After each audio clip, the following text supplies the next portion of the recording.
एक बहुत ही सुंदर लेकिन घमंडी राजकुमारी थी। उसके पास एक बेहद अनोखी और आकर्षक जूतों की जोड़ी थी। उन जूतों की सबसे बड़ी खासियत यह थी कि कोई भी यह नहीं समझ पाता था कि वे आखिर किस जानवर के चमड़े से बने हैं। इसीलिए राजकुमारी ने पूरे राज्य में ऐलान करवा दिया, जो भी मेरे जूतों का सही राज बताएगा, मैं बिना किसी शर्त के उसी से विवाह करूंगी। राजकुमारी इतनी सुंदर थी कि दूर दूर से राजकुमार उसके सामने विवाह का प्रस्ताव लेकर आने लगे। कोई अपनी ताकत दिखाता, कोई अपनी कला, तो कोई मीठी बातें करके उसका दिल जीतने की कोशिश करता। लेकिन राजकुमारी किसी की तरफ ध्यान नहीं देती थी। वह सबका मजाक उड़ाकर उन्हें दरबार से लौटा देती। असल में एक दिन राजकुमारी अपने पालतू कुत्ते के साथ खेल रही थी। तभी उसके शरीर से दो छोटे कीड़े उसके हाथों पर आ गिरे। जिज्ञासा में उसने उन दोनों को एक बर्तन में डाल दिया और उन्हें खाने पीने की चीजें देती रही। समय बीतता गया और वे दोनों इतने बड़े हो गए कि एक दिन बर्तन फाड़कर बाहर निकल आए। उन्हें देखकर राजकुमारी के मन में एक अजीब विचार आया। उसने उन जीवों की खाल निकलवाकर एक मोची से बेहद सुंदर जूते बनवा ली। फिर उसने वही शर्त रख दी कि जो भी उन जूतों का रहस्य बताएगा वह उसी से शादी करेगी, चाहे वह अमीर हो या गरीब। ये खबर फैलते ही कई राजकुमार महल में इकट्ठा हो गए, लेकिन कोई भी सही जवाब नहीं दे पाया। राजकुमारी हर गलत जवाब पर उनका मजाक उड़ाती रही। तभी एक चालाक राजकुमार चुपके से राजकुमारी की अलमारी में छिप गया। वहां उसने राजकुमारी को अपनी दासी से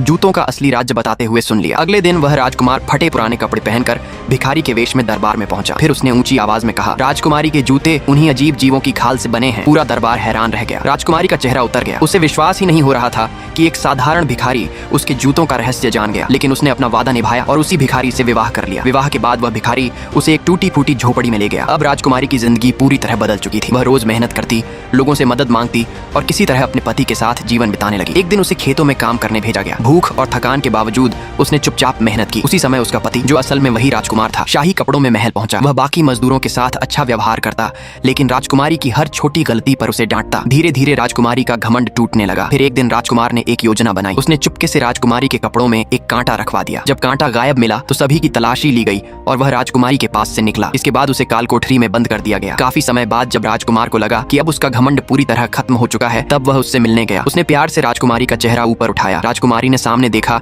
तो शाही कपड़ों में वही सुंदर राजकुमार खड़ा था, जो असल में उसका भिखारी पति था। अब उसे सारी सच्चाई समझ आ चुकी थी। कुछ समय बाद दोनों के बीच सब ठीक हो गया और वे खुशी खुशी रहने लगे। घमंड इंसान को दूसरों की इज्जत करना भुलाता है, लेकिन विनम्रता ही रिश्तों को मजबूत बनाती है।